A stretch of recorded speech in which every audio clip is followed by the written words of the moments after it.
North Carolina. My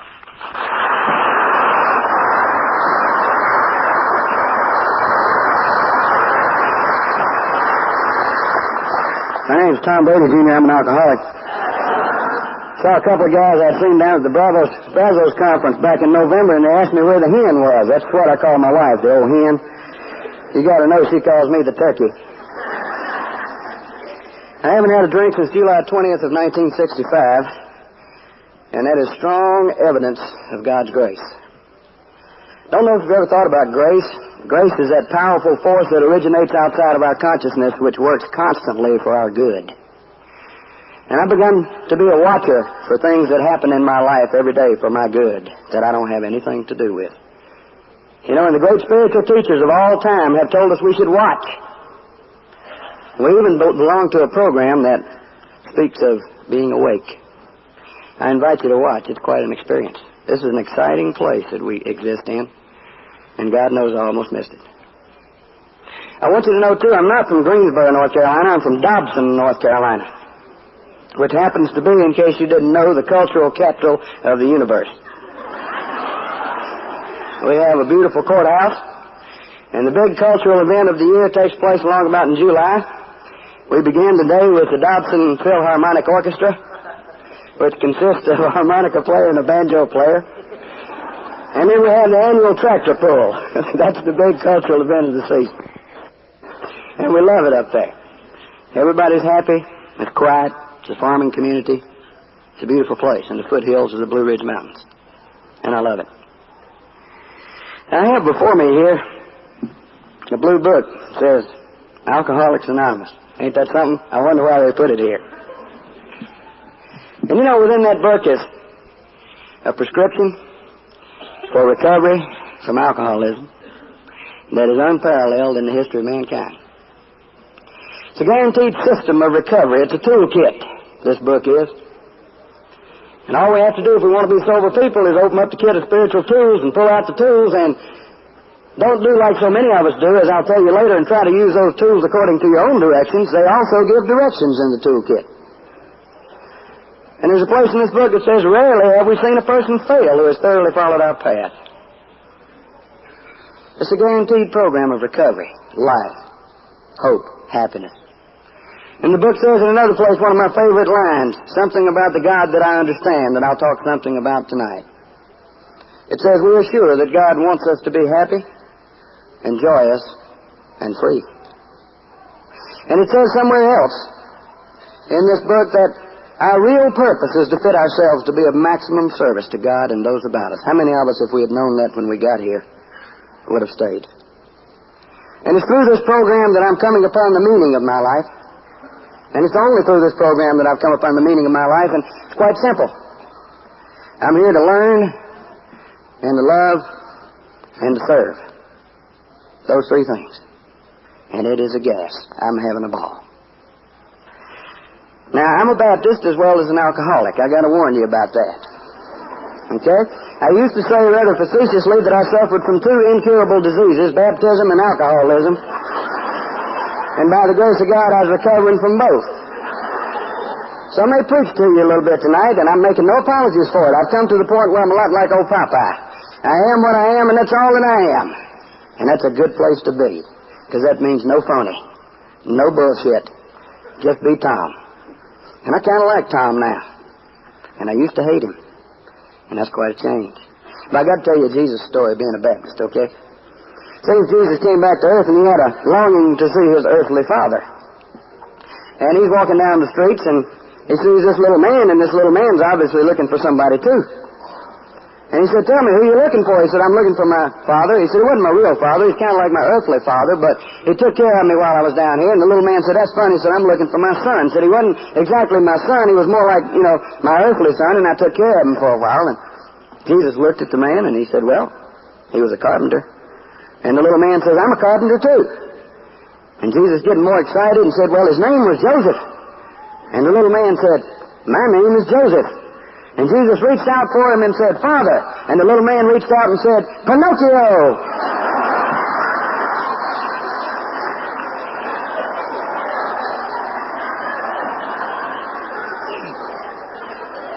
Another one, it seems Jesus was walking down the street one day and he saw this mob, you know.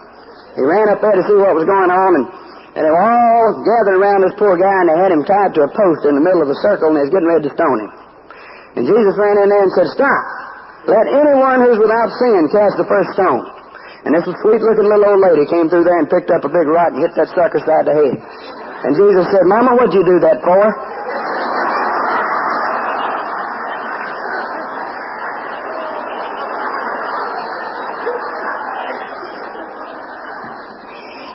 I'm not going to talk to you much about drinking tonight.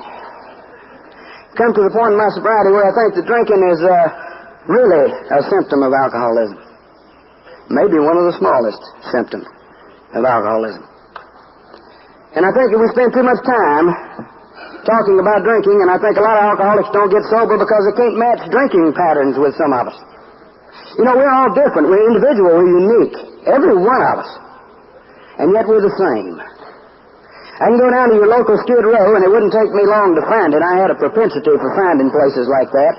And I can lift a man's head up out of the gutter, you know, and ask him certain questions about his feelings and his attitudes and his thoughts and his inside self.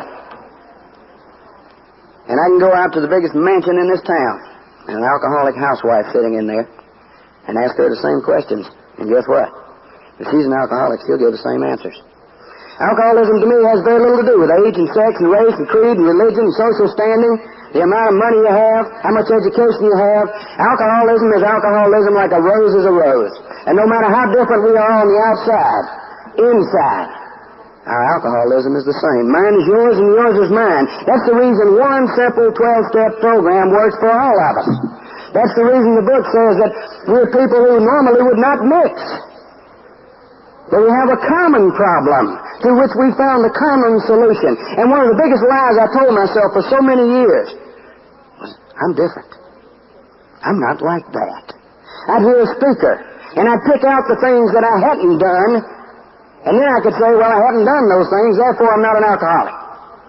So I'm going to talk about my feelings, folks, and my insides. What people call character. That set of inside traits that make me what I am, that cause all my behavior, including my drinking. Character. Combination of values and beliefs and feelings and perceptions. I'm going to talk about my soul. I'm going to take you on a trip inside of me, and I'm going to talk about my life and my death and my rebirth and my regeneration, because that's what this program is all about. You see, I died. I died July 20th, 1965. And whatever your sobriety date is, the old self that was in you began to die that day too. And it's like one philosopher said, my friends, all through life we must continue to learn how to live. But what may surprise you is that all through life we also have to continue to learn how to die. I found in this program there are bottoms beyond bottoms and surrenders beyond surrenders. And every one of them opens up a new door to something more fascinating, to something more real, and yes, painful many times. And I found, too, that without pain, I just don't grow much. I'm a hard-headed alcoholic. And when I hurt, I move. And when I have deadlines to meet, I meet them. So I'm going to talk to you about those things. And please forget who you are for a while and think about what you are. Try to identify with what I'm talking about in terms of feelings and attitudes. Quit telling yourself because you're 18 years old or 23 years old or 30 years old you're different. Like a friend of mine in North Carolina says, if you waddle like a duck and you quack like a duck, you're a duck. Now let's get into it. I'm an idealist. I was born into this world knowing how this world ought to be. Nobody had to teach me that. I knew how the world ought to be, and I knew how the other people in it ought to be, and I knew how I ought to be. And I looked at the world, and it wasn't, and I looked at you, and you weren't, and I looked at me, and I wasn't either.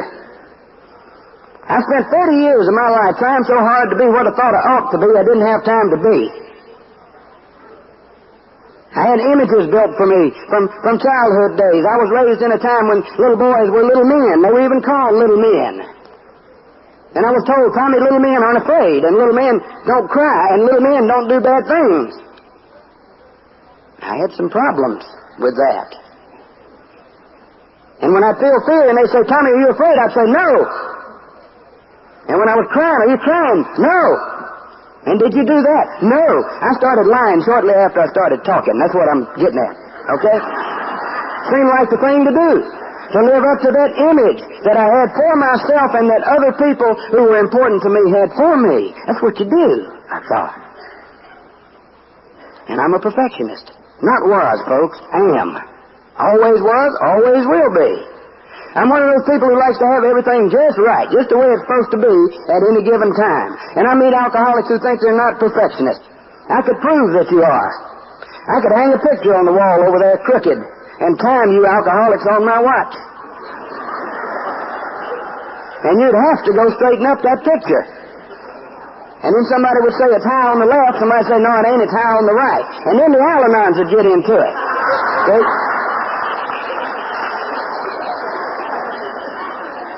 You got to know I am a sometimes victim of Al-Anon brutality also. And the world wasn't what it ought to be, and I knew that. I mean, I knew it, not here. And I wanted to make it perfect. And everything I did in my life, I did better and quicker than anybody else had ever done it. I had to have the spotlight, number one place, never number two, never number three. Always headed for the top. I was the teacher's pet. I was the soloist in the choir. I played the cornet solo. Look at these lips. They ain't cornet lips. I was the one who borrowed the bass fiddles from the high school band director, practiced 2 weeks like it drove my mom and daddy crazy, and when I was 17 years old, 2 weeks later, I was playing with one of the best college dance bands in the state of North Carolina. I'm talking perfection. But there's a problem with that. You see, we perfectionists, in my own mind, if I wasn't the best, I was automatically the worst. See, there are two ends of perfection, like there are two ends of pride. One end of pride is I love myself too much. The other end, and most of us suffer from this, we hate ourselves too much, but both are pride. And being the best or the worst, it's both perfection, and that's the way I was. And I'm a sensitive human being. Alcoholics are sensitive people. We got feelings, folks. I walked around with mine sticking out 50 yards in all directions. And God help you if you stepped on them. Funny thing about me was if nobody stepped on them, I'd go find somebody to hurt my feelings.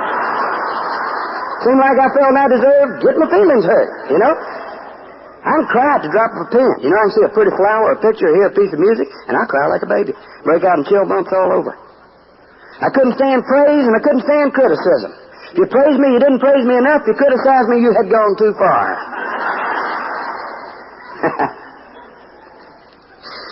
In God, I'm a romantic.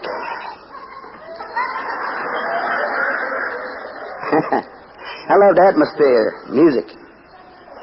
I sold a long time before I found out atmosphere wasn't a damn thing but a dirty place with very few lights in it. And I'm also one of those guys that has always believed that a tree just ain't the prettiest thing that God ever made. I think women are. And I love them. I love beautiful women and attractive women, mediocre women, ugly women.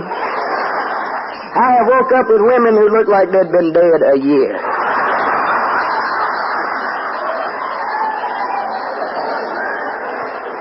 But you know, the night before in all that atmosphere, she was one of God's lovely creatures. And I'd wake up and have 2 reasons to puke.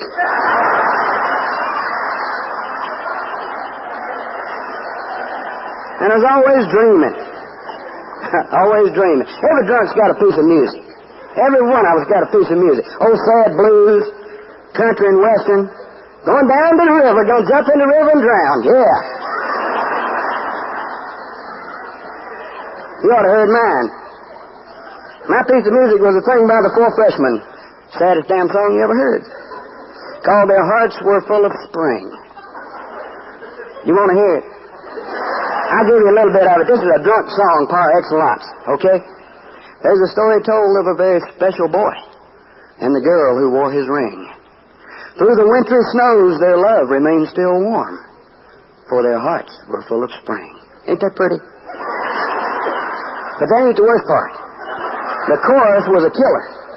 The chorus said, then one day they died, and their graves were side by side.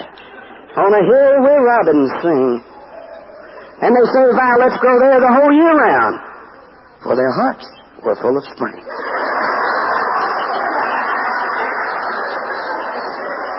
In God, I used to play that record, before it got done, before they was dead good, I done started over again.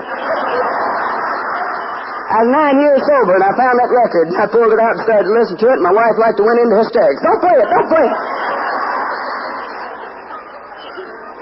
And I was always dreaming, Couldn't stand reality like it was, so I made my own. I'd sit around and wish. Any of y'all sit around and wish I was somebody else, living for somewhere else, doing something else with somebody else. Tremendous sense of dissatisfaction and emptiness inside of me, never being satisfied with myself at all. And I'd sit there and dream. Why couldn't I be Sir Galahad? Have me a white horse and a lance and a maiden put a handkerchief on it. God, that'd tear me up. And run out and kill them damn dragons. Why couldn't I go in a quest after the Holy Grail, I forget they didn't even have indoor plumbing in them days. And I know what I'd have done when I seen a dragon.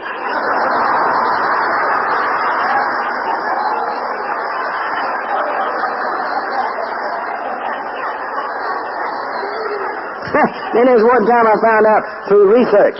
We drunks are great researchers. Through research that all the great gunfighters in the West did not have black hair and black mustaches. Did you know, and y'all are from the West, most of the great killers in the West were blondes with blue eyes? Look at me. And I'd think, why couldn't I be John Wesley Hardin? Well, he changed reality. He didn't like it, he blew it away. And I spent a lot of time dreaming in dreamland. My sexual fantasies I could write a 4-volume book about. I ain't gonna get into that. I heard a story a long time ago, Bill.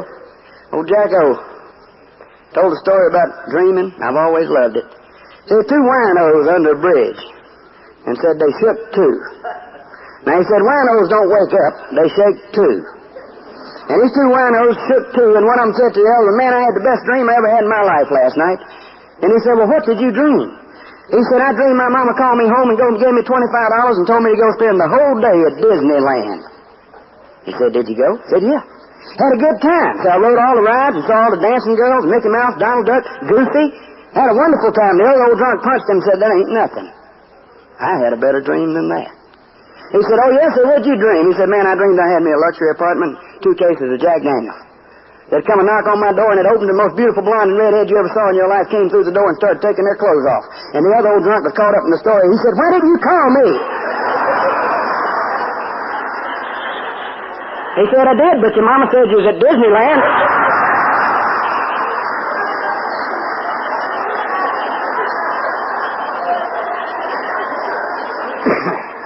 Always dreaming. Always seeking approval from the outside. Strokes. When you hate your own guts, you do that. Or I should say you overdo that.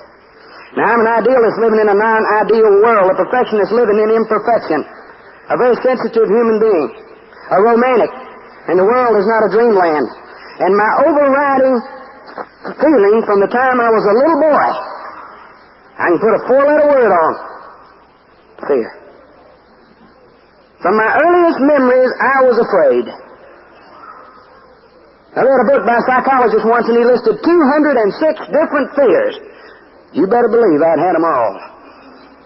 But there was fear number 207, what Bill Wilson called the fear of impending calamity, impending doom.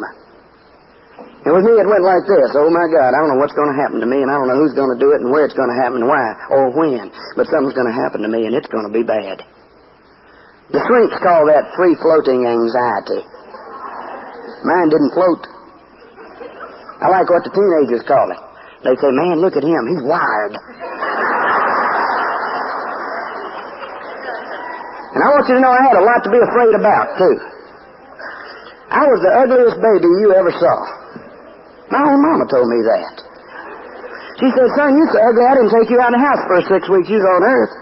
I didn't want people to see you. And I told the psychiatrist about that once. He said, goodness, that must have been traumatic for you. I said, no, sir, I've seen my baby pictures. And I was ugly. And as I got to growing, things didn't get much better. See, I wanted to be manly. I wanted to be a macho man. My dad had some good old big macho brothers, and my mother had 4 of the biggest, meanest brothers you ever saw, and the biggest, meanest one in the bunch was my Uncle Dad. He was macho, and I wanted to be like Uncle Dad. Uncle Dad was a motorcycle cop in the days when they wore riding breeches and them leather spats up to their knees. You remember? Some of you do, and some of you won't admit it. And he had a harness across here with silver bullets in it and a pearl-handled .38 on his hip, and he squeaked when he walked. And he smelled like gunpowder and shaving lotion. God damn it, that's macho. And I wanted to be like him. You know what happened to me? As I was growing up, I grew this great shock of snow white hair. Not blonde, not gold, snow white hair. And you know what my macho uncles called me? Puddin' head. You know, it's hard to be macho when people call you puddin' head. Even when I was 18, my nickname was Sweet Lips. And I didn't like that. And I was skinny. I was so skinny when I turned sideways, I looked a lot like a tricycle, ready to go. And I became aware that my mother hated me. In my own mind she did, because she made me wear knickers. You know, y'all have to wear knickers. Always brown corduroy knickers. And my leg is that big and the knicker hole is that big. And I was forever walking around pulling up them knickers, you know. Trying to be macho and swishing every step I walked.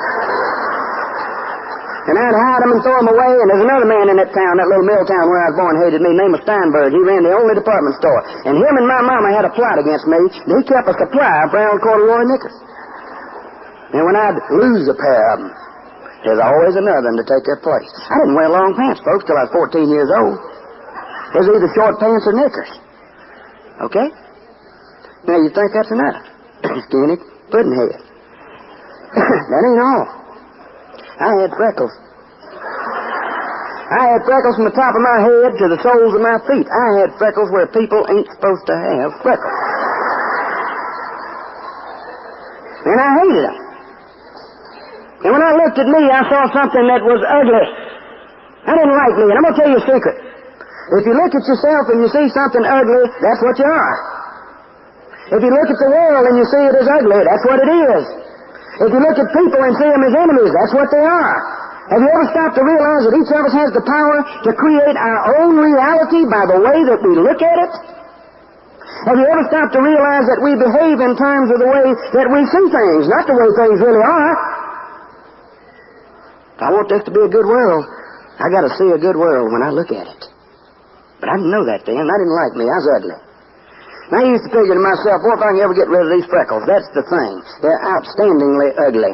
If I can ever get rid of them, I'm going to be okay. And you know I did, long about the age of 12 or 13. They're replaced with the most beautiful set of pimples you ever saw in your life.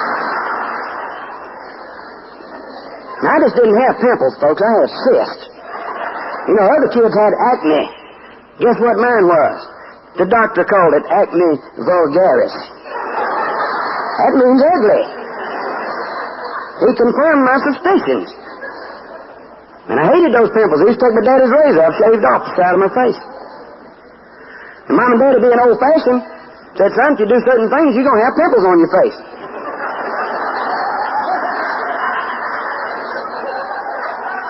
And I used to say I didn't do them things.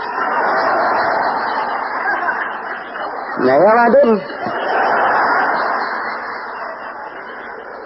That was one of the things I was really talented at. I mean, it's all a part of dreamland, you know. And all I had to do was walk down the street. People looked at my face. They knew what I was doing. It's like I had a neon sign over my head saying, he's doing it, he's doing it, he's doing it. And that'll make you nervous. And I began to think they were all staring at me and talking about me. And they didn't like me. I got paranoid. Heard a psychiatrist say not long ago, said, you weren't paranoid. They really didn't like you. And he's probably right. Now, you got the picture? Pain.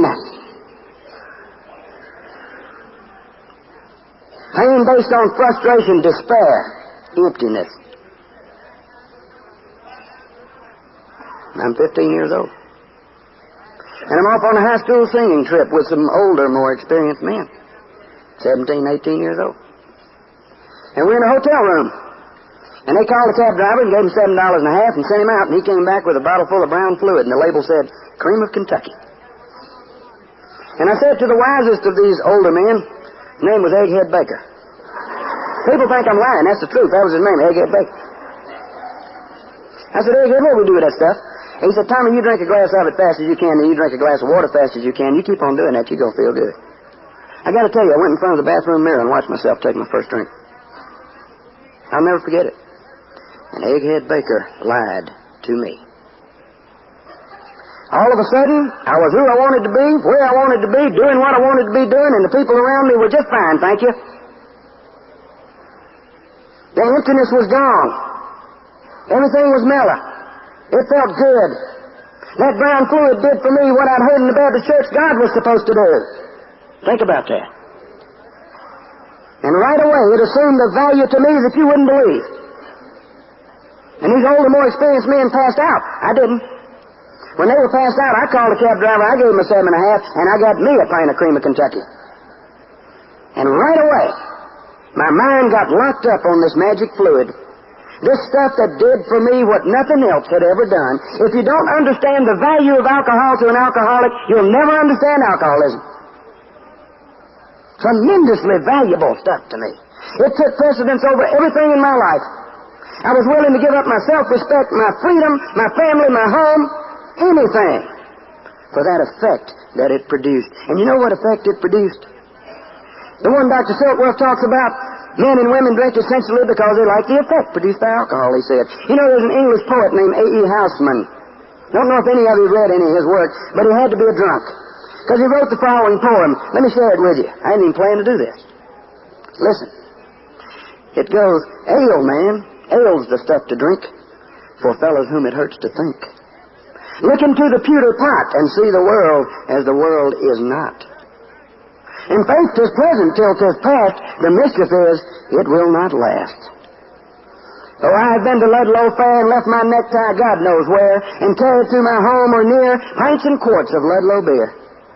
And then the world seemed none so bad, and I myself a sterling lad, and down in lovely muck I've lain, happy, till I woke again. And then I saw the morning sky. Hi-ho, the tale was all a lie. The world, it was the old world yet, and I was I, and my clothes were wet. And nothing now remained to do but begin the game anew. See what I mean? The man had to be a drunk. Blackouts began for me immediately. At the age of 16 and 17, I was being locked up regularly in jail. By the time I was 23 years old, I'd been in psycho wards, religious homes for alcoholics, detox centers. I'd had over 1,000 stitches taken in my face alone as a result of drinking, and I was still telling myself the alcoholic lie. This time it's going to be different. This time, if I just handle it right, I'm going to be able to drink like everybody else.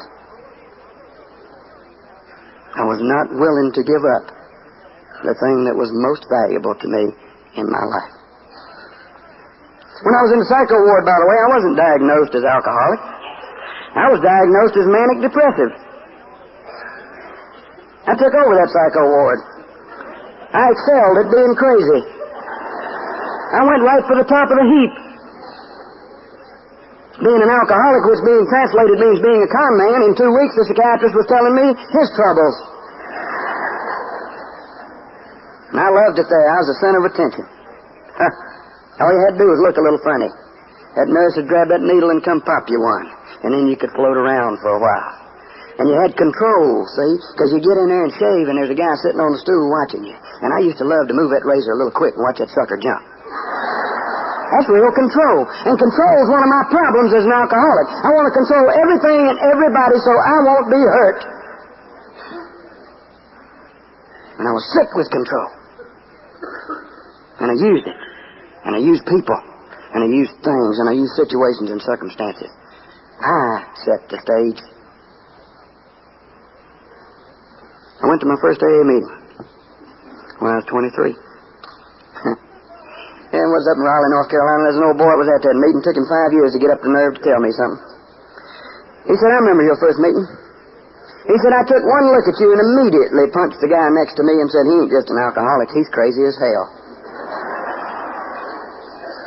And I came in that meeting in the great mind and went to work.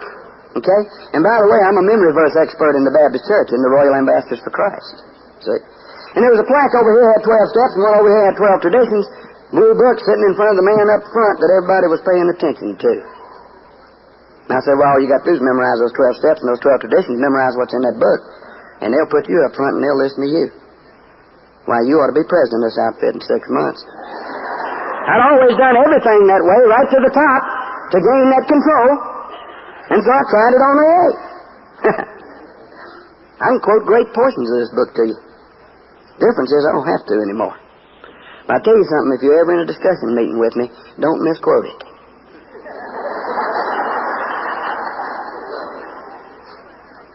You know what those people did? They put me up front. I delivered some of the windiest dissertations on theosophy and ontology and epistemology that you've ever heard in your life. The only thing I couldn't do was stay sober. For the next 7 years, knowing everything there was to know about this program in an intellectual sense, the longest I ever stayed dry was 89 days. And it wasn't because I didn't want to stay sober. I did. I wasn't trying to be not sober. I was trying to be sober. But I was doing it my way. I knew no other way. And I know it was 89 days that time, because up in North Carolina we give a red poker chip for 90 days. And I wanted one of them things so bad, sometimes when the meeting was over, I've been up and stole one. And I'd sit out in my den, you know, and I'd meditate and read the great books of God. St. Augustine, Thomas A. Kempis, Imitation of Christ, Martin Buber's Iron Thou, Paul Tillich, The Courage to Be. You name them, I read them. Brother Lawrence, all of them. Waiting for my spiritual awakening to happen. See, I'm a Baptist. I know what a spiritual awakening is supposed to be like. I mean, God knocked Paul off a jackass. He lit up a bush for Moses and talked to him. And that's the kind of spiritual awakening I was looking for. A lightning bolt. Don't tell me God ain't got a sense of humor. I can see him now looking at me, so there's that dummy again. God sent him a lightning bolt, got plenty. But he wouldn't like the color.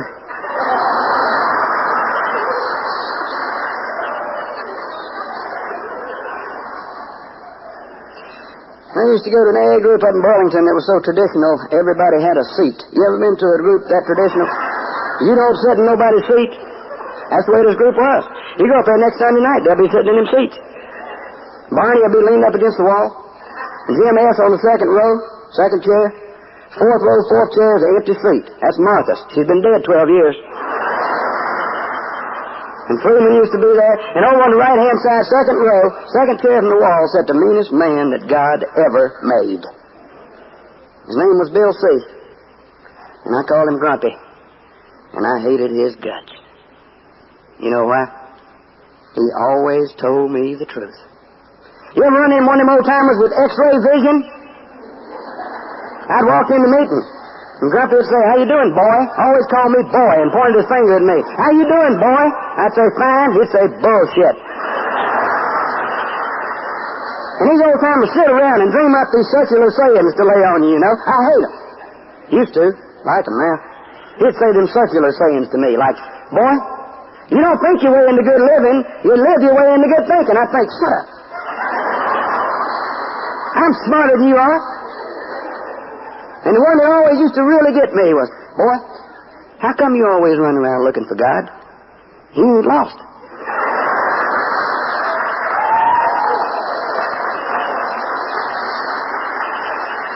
And I didn't like this old man at all. He read me like a book. And you know, when somebody reads you like a book, you got to get their approval. If you're an alcoholic and he's not on your side, you got to get him, one way or the other. And one Sunday afternoon, I got the opportunity. I got a 12-step call. Jumped on my white Charger. Flew down there, found this drunk laid up in a log cabin with no indoor plumbing. Been there 2 months. You can imagine what it looked like. He was turning blue, and that place was unbelievable. And I got him off to a doctor, and got a lady from down the street, and we shoveled out that place. Swept it, mopped it, everything else. I went to the telephone to call Grumpy so he could come see the wonder that I had wrought. And you know, in going through all that stuff in that house, I found a gallon of wine, and when Grumpy got there, I was drunk too.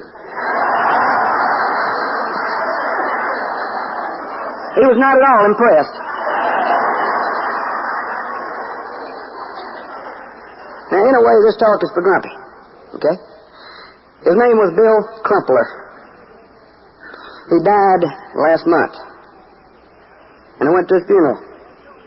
And so help me God, when a friend called and told me that he had died, I knew he was going to die. Cancer was eating him up alive. But when the friend called, my first thought was, "Oh, man, you didn't die. That ain't your style." That's the kind of man he was. And God help us. I hope AA stays full of Bill Crumplers. And I'm going to tell you something else. He ain't dead. Not as long as I'm walking around on 2 feet. People are going to hear about hard-nosed sponsorship, gut-level truth. Because that's what he was. He was quite a man. I didn't think so then. He'd sit over there on Tuesday night discussion meeting, and he'd rattle his chains and pull his nose, had a great old big ugly nose, looked like a pickle, and run his hand through his hair, and he'd rattle his chains and pull his nose and run his hand through his hair and say the same thing every Tuesday night. Now, when he died, he was sober 34 years. And if you're having trouble staying sober, by God, rattle your chains. And that used to just blow my mind. And I'd go to meetings with all this heavy knowledge to lay on the troops. Any of y'all ever do that? Sitting there with your knuckles white, waiting your turn to come? Don't lie to me. We've all done it. Any discussion meetings like a game of Can You Top This, and you know it and I know it. And they'd go around that room and they'd get to me last. They always got to me last. I used to wonder about that, I understand. And I'd say, Paul Tillich said so-and-so, and Martin Buber said so-and-so. And Grumpy would turn around and say, "Shut up, boy." And I'd go get drunk at him. I had the best help available to a human being. I did. The best help available. I called Grumpy one night and I was drunk. I was always drunk when I called. That's when I called for help. When it was impossible. And before I could say a word, he said, "Boy, don't you ever call me again drunk." He said, "Matter of fact, don't you ever call me again." He said, "If you want to get sober, you know where we meet. And don't call me to come get you. As far as I'm concerned, you can walk."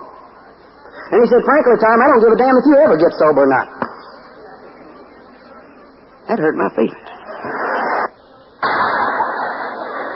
And you know, that's one of the most loving things that any human being ever did for me in my entire life. He pulled out the stops. He let me know he would not be used anymore. He knew that I wasn't ready. And I wasn't. I drank on. 7 years after I was introduced to AA, it was the most horrible drinking in my life because I knew there was an answer. And I was that close to the switch and I couldn't reach it. And I knew all the directions. Just seemed I couldn't follow. You got people in your group like that? For God's sake, be gentle with them. Reach a hand out and put it on theirs, you know. You might reach the switch. Now, I drank on till I was 30 years old. And I came to on or about July 20th, 1965. And I knew 3 things real clear. They came to my mind with a clarity that they had never come before. And the first was, Tom, you can't drink. And the second one was, and you can't quit. How many times have you been on a 12-step call and the man said, "I know I can't drink"? Did you ever feel like saying to him, "Did you know you can't quit either"? And the third idea was, you're going to die. Now, by this time, I'm on 5 years probation. I have no driver's license. And God made a prophet out of Grumpy. I walked back to AA. And I went to meetings and I sat on the back row and I got there late and I left early. I didn't want anything to do with those people. I just didn't want to die. But I kept going. Grumpy was to tell me later the only thing you ever did right, boy, was you kept coming back. And I did. And I got hanging around there and I got to watching this one man in the group and he had good eyes. You want to see a sober alcoholic, look at eyes. Look at him. Look at that bright coming out of his eyes. You want to see one sober up? Watch the bloodshot disappear, and the jumping stop, and the quivering stop, and that magic something starts coming out of his eyes. He doesn't even know it's there, but you do. That's sobriety. It's also the God that dwells within us. This man had good eyes. And I said to him, I want to stay sober. Will you be my sponsor? And you know what he said to me? He said, boy, I have heard about you. They tell me you're crazy. But he said, I'll sponsor you on one condition. And I said, what's that? He said, we'll do it my way. And I said, yes, sir. Please. And he said, the first thing I want you to do is go to meetings early. I want you to go in and shake everybody's hand and ask them how they're doing. I said, that doesn't have anything to do with anything. I don't want to go early. I don't want to shake anybody's hand. Don't care how they're doing. And why do I have to do that? And he said, boy, you don't ask me why. You do it. And by God, I did it. And it was something. It must have been laughable. I go in and see, I looked at shoe tops. I didn't look at people. I looked left, right, up, down, anywhere. Because I afraid if I looked at you, you'd see inside me what was really there. So I'd looking at shoe tops and I'd shake hands. After a few weeks, I was seeing some ankles. A few more weeks, my voice is clearing up a little bit, and I seeing some shins. A few more weeks, I saw some hips. Some of the nicest hips I ever saw. In a few more weeks, I was looking them in the eye, and I was glad to see them, and I did care how they were doing, and I knew that they felt the same way about me. God, it was magic. The way my sponsor taught me what love was magic. And I know today, see, love's not of feelings. Feelings come, and feelings go, and feelings change. Love stays. Love is God's pure action in this universe. And it goes from me to you, to you, to you, to him, to you, to you. You ever hear the old Baptist song? May the circle be unbroken. That's love. And he taught me that. And he had sense enough not to go to dictionary. Okay? I started getting sober. And he started working me through those steps. I took the third step, and I was so afraid that it wasn't going to work that I read it out of the book over and over to myself, Jim, I don't know how many times. I didn't want to miss a jot or a tittle. I did not want ever to drink again. And I changed. I turned, folks. I was reborn. And I started off in a new direction, a newborn baby. Okay? New life. I didn't have to worry about where I was going at night. That Lincoln Continental pull up in front of my house and that cigar would wave out the window like that. I was going to an AA meeting. I didn't have to worry where I was going 3 o'clock in the morning. Phone rang, you going with me on a 12-step call. First one I went on, I ran in there, I was ready to save a soul. I said, what do I say, Harry? He said, you don't know nothing, you don't say nothing. Sit down and shut up. He told me when I could talk. He told me when to sit down. That cigar would wave and I'd sit. And I got feeling so good I couldn't hardly stand. I was sitting up to college where I worked one day eating my bag lunch, and all of a sudden one of the greatest thoughts I ever had in my life came to me. And it was this. Hey, you haven't wanted a drink for over 3 months. Can you imagine that? And I cried like a baby. And chill bumps broke out all over. Never had such feeling. Never. And we went along and he taught and I learned. He's a great teacher, my sponsor. And I began to be remade, regenerated. I got a boy at home, he's 14, named Jason. You ever want to really learn something profound, listen to children. See, we adults don't know anything profound, children do. And this boy's always amazed me with what he would tell me. And we sitting on the couch one night and he says, Dad, why don't I be the dad for a while and you be the son? And I said, how we going to work that out, boy? He said, it's easy. I'll grow up and be the father, you grow down and be the son. You know, I've never heard a better description of the 12 steps of Alcoholics Anonymous in my whole life than growing down to assume your rightful position as a child of God. So help me. And I did. Now, I've been sober a long time. I haven't lived a bowl of cherries. I've had bottoms beyond bottoms. I've gone through stages of sobriety. I went through the stage of sobriety 1 to 2 to 3 years, you know, where I knew it all. I wondered why anybody would ask anybody else anything as long as I was there. I wondered why everybody didn't ask me to be their sponsor. I second-guessed all the old-timers. I was sure that even though they'd been sober 30 years, the quality of my sobriety was better. I was an arrogant ass of the first degree. And thank God again for the old-timers, who often, I couldn't understand as good as I was doing, often put me in the corner and said, boy, who the hell you think you are? Who taught you so much? You Bill Wilson? And bring me down there. I went through other stages. Lots of them. I went through 5-year menopause. That's what we call it up in North Carolina. That's when you've both been sober 5 years and you look around and the world's still gray or brown, whichever way you look at it. And nothing's changed and everything seems kind of flat and meaningless, you know. And you say, what's going on here? You know, I've seen so many people get sober at 5 years of sobriety that I can't count them. 5-year menopause. And I think that is the point that I really joined AA in the sense of doing something deeply about being myself and finding myself and doing something for others. It was a great growth spurt for me. And I've told many people along about that stage since.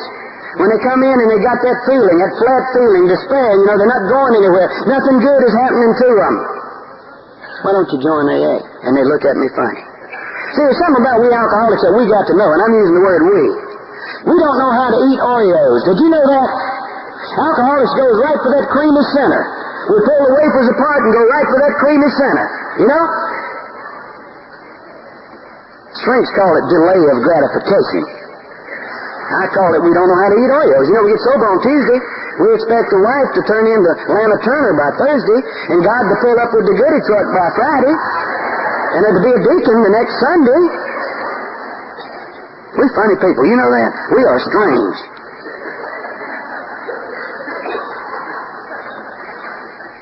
We got to learn how to eat Oreos. I did. I had to learn discipline. Disciplined prayer, disciplined meditation, disciplined practice of this program. The bottom line in the spiritual life to me is not faith or hope or charity. It's practice. You can know everything in this program, and if you don't do it, it don't mean nothing. Practice, practice, practice. My sponsor told me that. Effort, result, effort, result. God, I got tired of hearing that. But he's right. And then I got into a stage in my life where my sexuality expressed itself. And I've got to share you with this with you, you know. Do you know, according to mythology, when we got here, we was all in one piece. Do you know that? And the gods got worried about that and said, if we leave them like that, they're going to become like us. So the gods split us in half. Read any creation story and you'll find it there. They split us in half. And ever since, one of the deepest longings, one of the biggest needs of every human being is the need to be whole. All in one piece. And there are two great thirsts that are in every human being. And the one thirst is a thirst for union with Almighty God, and that's called spirituality. And the other is thirst for union with another human being, and that is called sexuality. And I've seen a lot of people confuse the two. When sexuality is sanctified by spirituality, it's a grand and a glorious and a beautiful thing. But when sexuality takes precedence over spirituality, you're going straight into the gates of perdition. And it's hard to tell the difference sometimes. This is the reason our old-timers say men ought to sponsor men and women ought to sponsor women, because it is awfully hard for spirituality to be aroused without sexuality being aroused at the same time. The source of them seems to be very close. And what happened to me was, I fell in love. My life wasn't good enough for me anymore. I needed something more beautiful. I prayed. Be very careful about that, folks. And one night, the most gorgeous redhead you've ever seen in your life walked into my office at the college and made her intentions known. So help me God, I have never suffered like that in my entire life. Because sexuality took precedence. She went into the center of my life where I knew God had to be. I overcompensated in Alcoholics Anonymous. I was sponsoring everybody. I was speaking everywhere. It was coming out of my guilt. I had to somehow make up for what I knew I was doing wrong. I left home and I went back home, and I left home and I went back home. Lust pulled me out, guilt pulled me back. And in all those automobile wrecks that I'd had while I was drinking, I got a bunch of scar tissue up here in my head. I'm a sucker for a migraine headache, and I started having them. That's the way I punished myself. And for those migraine headaches, the doctor had to zap me with Demerol mixed with Compazine or mixed with Valium. And that's the only thing that would stop them. And I went to a psychologist and I went to a psychiatrist, you see, trying to find an answer. What I was trying to find was justification. I knew what was wrong with me, and I couldn't let it go. I was as obsessed with this person as I had been with booze. I was willing to give up my self-respect, my freedom, my family, my home, my job, and almost my life. And then it got to a point I knew it was going to kill me. And I went to a friend in AA, and I said, I got to do something. And he says, tell me, next time she calls, you hang up the phone and come on over here. I said, what we going to do? He said, I don't know. And she called, and I hung up the phone, and I ran to his house, and he met me at the door, and I busted into tears, and he busted into tears. And you Al-Anons ain't the only ones that know what letting go is like, because for the next 3 weeks we cried. And I let go. And the obsession's gone. But I've learned a great deal about the power that's involved in sexuality and spirituality. And I'll tell you alcoholics, once you go from booze to pills, the next move is sick sex. You know it, and I know it. And the ABCs in this program says no human power could have relieved our alcoholism, and yet we try to put God-like attributes on another human being and demand of them to do what only God can do.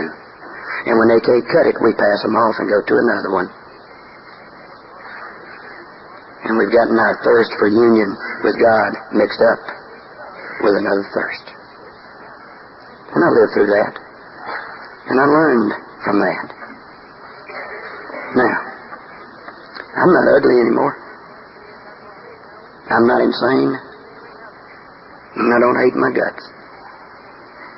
And me and my mother are the best of friends. And she never did hate me. She used to dominate me. You know why? Because I demanded domination. I'm changed. Now, am I changed because I am so brilliant? No.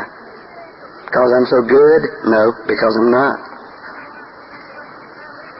I'm changed because this program has done for me precisely what it said it would do. Precisely. Okay? My own father is the best man I've ever known in my life. God, he was beautiful.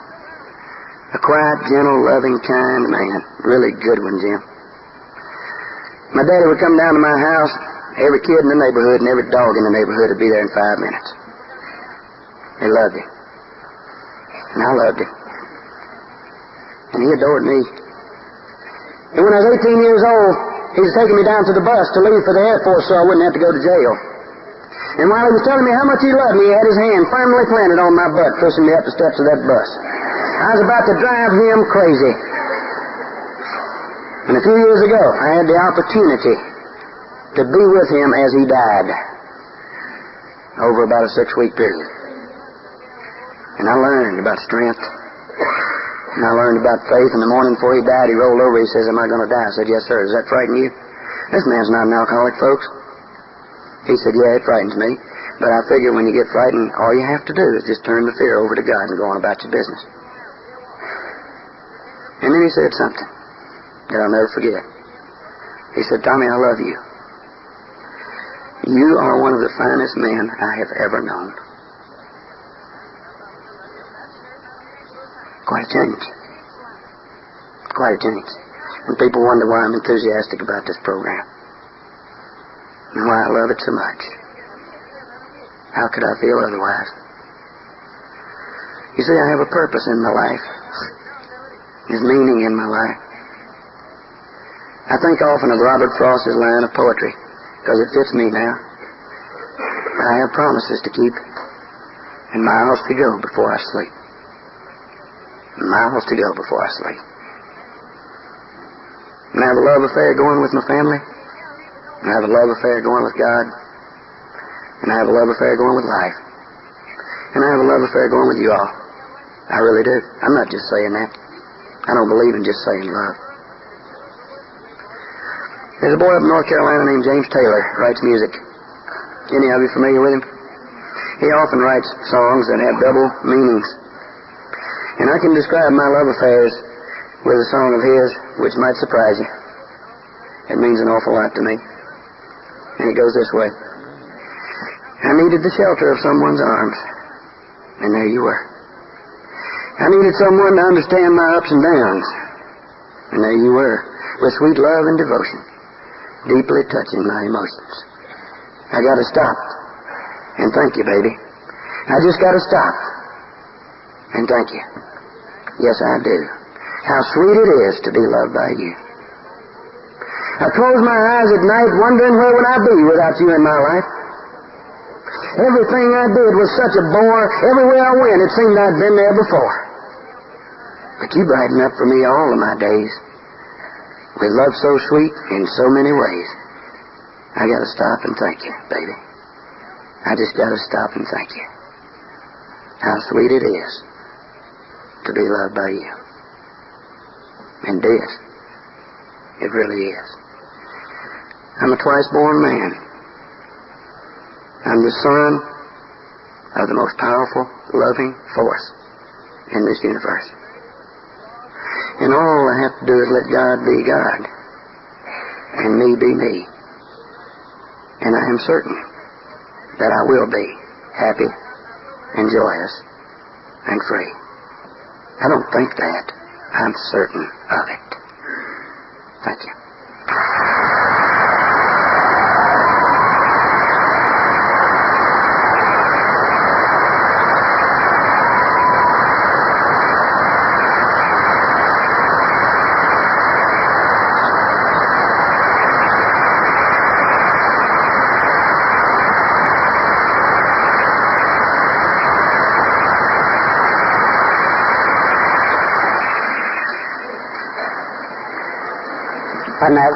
Wasn't that good?